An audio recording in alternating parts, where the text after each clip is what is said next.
That was pretty horrible. Why is it not striking an arc?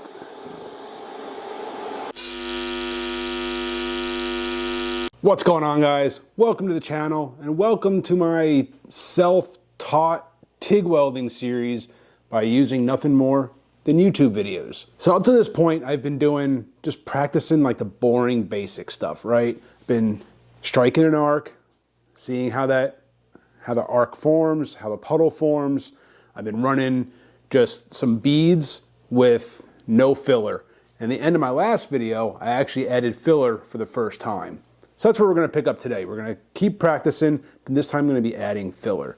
So I've got some 1/8 inch filler rod here. That's what I'm gonna be working with right now.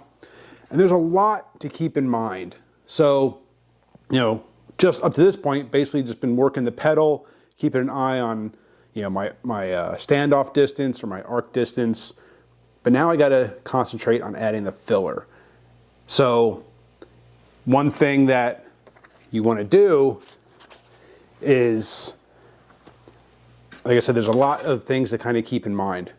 The first is kind of like that, like I guess you can call it like the sweet spot of where to add the filler. And when you're down here and you got you strike the arc and you got the puddle forming, you want to add that filler right to the leading edge of that arc or of that puddle, right? So you don't want to go jamming it into the tungsten. You don't want to go jamming it kind of underneath the tungsten back here like this. Hopefully this is showing up good on this camera. But you want to kind of be right here, just in front of the tungsten, right at the leading edge of the puddle. And you kind of dab, you move, dab, move, dab, and move, and so on. So that's the first thing. Next thing you want to do is try to kind of keep whatever your torch angle is at this angle here. You want your filler rod to basically be at 90 degrees to your torch angle. Just a good general rule of thumb. It doesn't have to be perfect, but something to kind of aim for is keeping that filler rod at 90 degrees to your tungsten angle, to your torch angle. So you want to be kind of like right about there. The next thing to work on will be feeding the filler. Now, I don't have a whole lot of practice at that at all, so this is going to be really bad. But you don't want to be kind of adding filler, and as you move, that filler rod's going to be getting shorter. You don't want to move that hand closer to the tungsten or to your torch. You kind of want to work on feeding it, just kind of pushing along with your thumb. So everybody has their own little technique. I'll probably develop mine. It'll probably be bad, but we'll figure it out. So that's enough talking here. Let's just go ahead. Let's get the machine fired up. We'll get set up and we'll actually try running some actual beads. So I don't remember what I said in the last clip, but I'm welding on some 1/8 inch plate. So I'm running 1/16 inch filler rod. I think I said 1/8 inch filler rod. It's 1/16. You want to run your filler rod smaller diameter than what the material is you're welding on. So I'm welding 1/8 inch plate, so I'm going to use 1/16 inch filler rod. So, and again, I'm set up basically 1 amp per thou of thickness material. So your mileage may vary. Everybody's going to do it a little bit different, but a good rule of thumb, good base starting point is 1 amp per thousandths thickness material. So I'm set up for about 110 amps. So I'm just under about 110 thou of thickness of the base material. But again, sorry, enough talking. Let's just get started. So you're probably gonna see here that my tungsten's looking a little dirty, a little oxidized maybe a little bit, and my filler rod obviously is used. I have no dexterity in my left hand, so this should be fun. Yeah, I'm just gonna go ahead and run. I haven't bothered to clean anything up for my last practice sessions, but probably should. But let's get this dialed in. The angle that I want on the torch head and everything.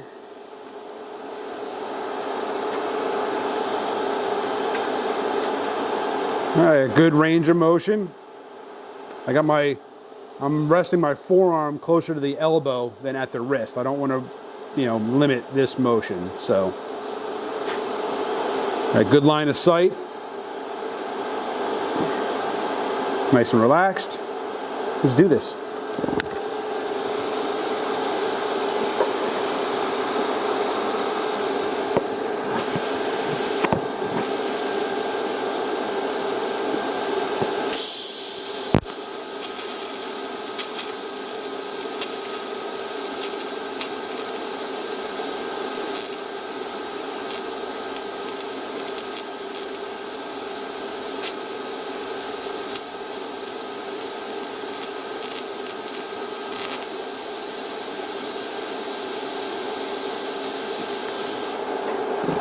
That was pretty horrible.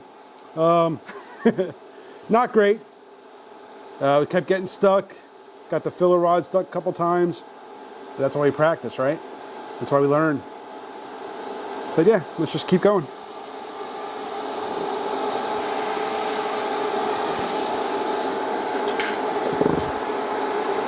Feeding the filler is definitely not one of the easiest things to do when you're not left-handed. Got no dexterity in that hand.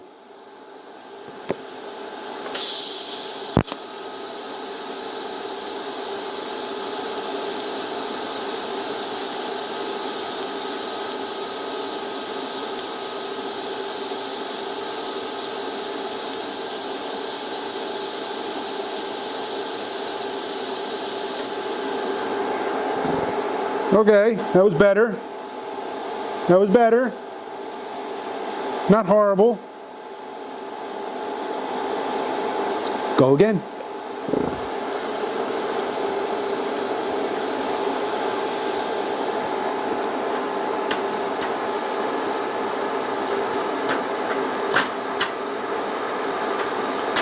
Trying to go again. Hold on. I want to move this a little bit, but it's welded through.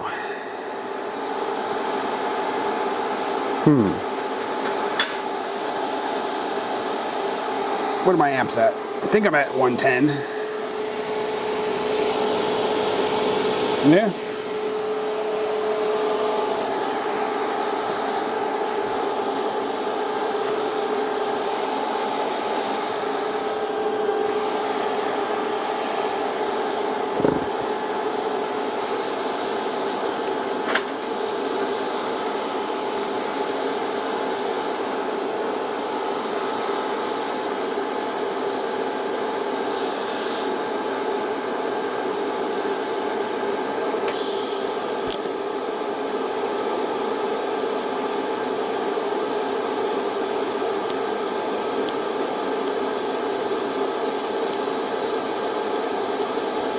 Oops, screwed that one up. Yeah, I got way ahead of the puddle on that one and actually watched the end of the filler kind of ball up. Hopefully I caught that one on video. That was not a good one.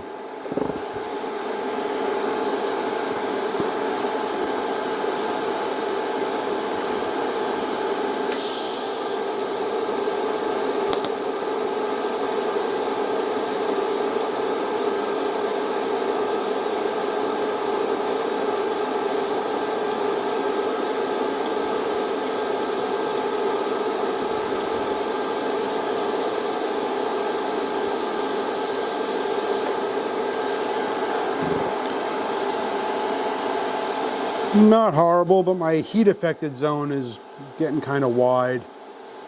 I don't know if I'm coming too far away. Maybe. I don't know. Just gonna keep going.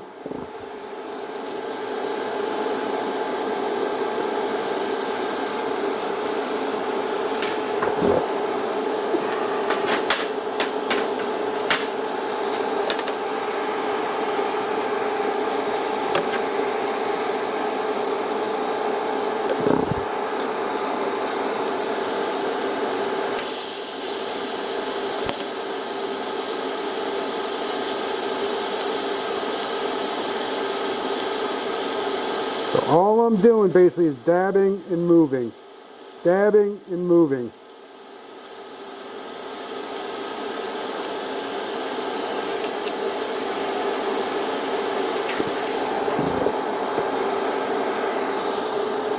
All right, yeah. So basically what I'm doing is I'm starting the arc, starting the puddle. That's a little warm. And once the puddle forms, I just dab the filler, and then I move, dab, and move. It's just like a bunch of almost like little tacks. So what I'm looking at here is hopefully, looks like to me anyway, a good even, that's a little warm, even transition between the filler material and the base. I'm not really, I'm looking at the back, but I'm getting a lot of penetration, so I might still be running, maybe I'm running a little hot for it. I don't know, maybe I'll try turning it down. I need to play with that. Again, I'm not too concerned about the backside there. That's a lot of penetration. I think I'm running too hot, even though that 1 amp per thou is where I'm sitting at. I think I might be pushing it a little much. I can turn the heat down a little bit and see what happens. Let's try that.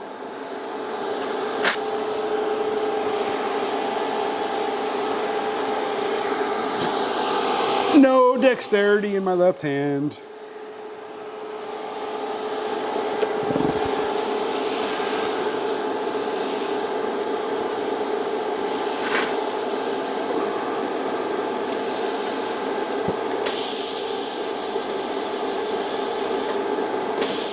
Nothing.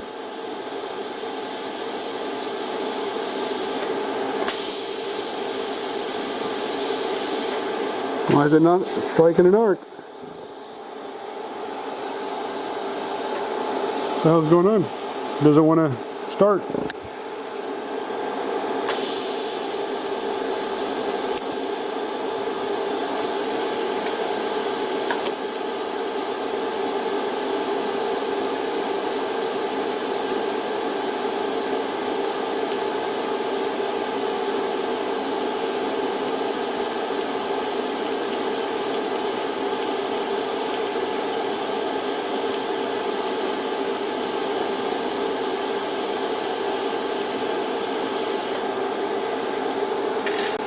So I had a hard time starting that arc for some reason.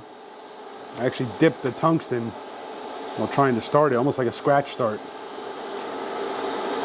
But again, that was a lot of penetration. It's like almost blowing completely through it. I don't know why. Maybe I'm not moving fast enough. Maybe. Let's try that. Let's try moving a little bit faster. Maybe I'm just moving too slow being new at this.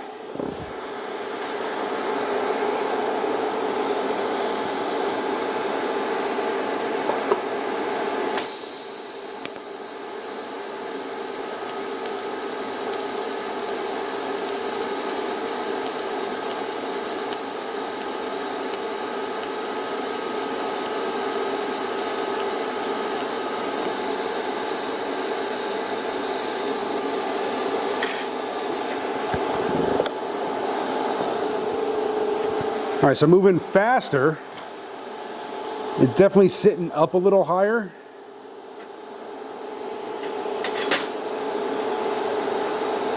Yeah, that helped, but there's not much. So the backside doesn't have as much penetration moving faster. That's this one right here. But the weld is sitting up more. Hopefully you can see that. And there's not as much blending on the edge of the weld. So let's go back to maybe 110 and move faster. Again, guys, this is all just learning, trying to figure these things out. It's all part of the process. Leave some comments. Let me know what you guys think. What would you suggest? Let me know what I'm doing wrong, what I need to, I know what I need to work on, everything. But yeah, let me know. So right now, like I said, it's about 110 thou thickness. I'm set at 110 amps, 16th filler rod, and I'm gonna try moving faster this time, because moving faster on that last one definitely seemed to help, but there's not as much, the edge is too sharp. There's not as much blending on the edge of the weld. The other ones I think were just too much penetration. So yeah, I think I was just moving too slow. So I'm gonna try that. I'm gonna up the amperage a little bit. I'm gonna move a little bit faster and see what happens.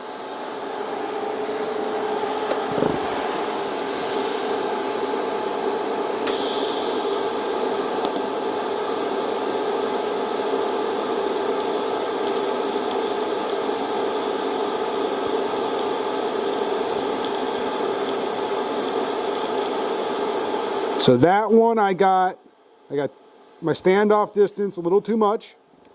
A couple times the filler kind of galled up and didn't really flow. It just kind of balled up before it flowed in.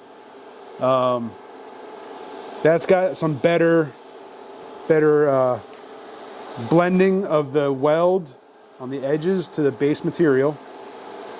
But I definitely did get too far away with my tungsten, and so when I added the filler, it kind of balled up there a couple times. Just getting used to that faster speed. That looks a lot better on the back side. Again, that didn't, which one was it? It was this one right here. It didn't like over penetrate. Again, I'm not really too concerned about the back, but I am using it as a guide right now. That one looks a lot better as far as the penetration goes. But yeah, so let's go. Let's do that same thing, a little bit faster movement speed, and try to maintain that standoff distance, that arc distance a little better.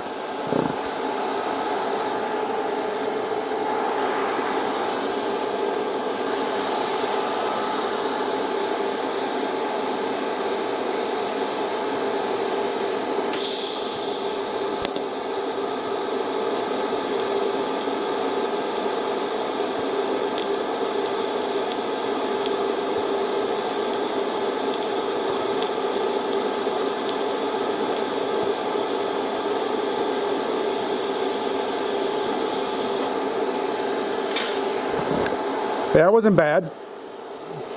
Got a little far away a couple times there. But I don't know if you've noticed, I'm not feeding the filler though. My hand is moving closer as that filler rod gets shorter. Right now it's just too much to try to move, fill, and add filler. It's just, yeah. My brain can't do it that fast. It's too much. So I'm just gonna continue to work the movement speed and adding the filler. I'll work on the feeding of the filler more in the future. This is too much going on, guys. There is a lot going on here. But yeah, I'm just gonna keep working on this some more. So there you go, guys. It's just a matter of continuing to practice. I mean, there is a lot going on there.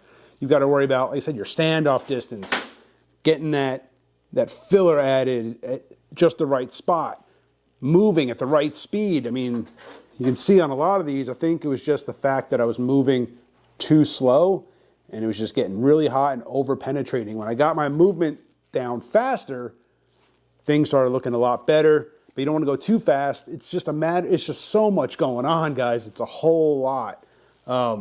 Yeah, definitely a lot more practice than learning to MIG. So again, practice the basics, learn the boring stuff, get this stuff dialed in before you try to advance. I'm gonna be working on this. I have got a whole lot of practice material that I ordered from Weld Metals online. I'm gonna be practicing a whole lot before I move on to the next step, and that's going to be some joint work. Probably either a butt joint will probably be first, or maybe a lap joint. Don't really know, but I'm going to be doing a lot of practice first with practice coupons. Now you don't have to go out and buy practice coupons. If you got a bunch of scrap metal laying around, clean it up and work with that.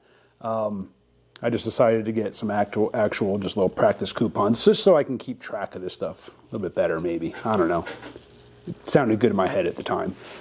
Appreciate you guys for watching. Hit that subscribe, hit the bell, and I'll see you on the next one.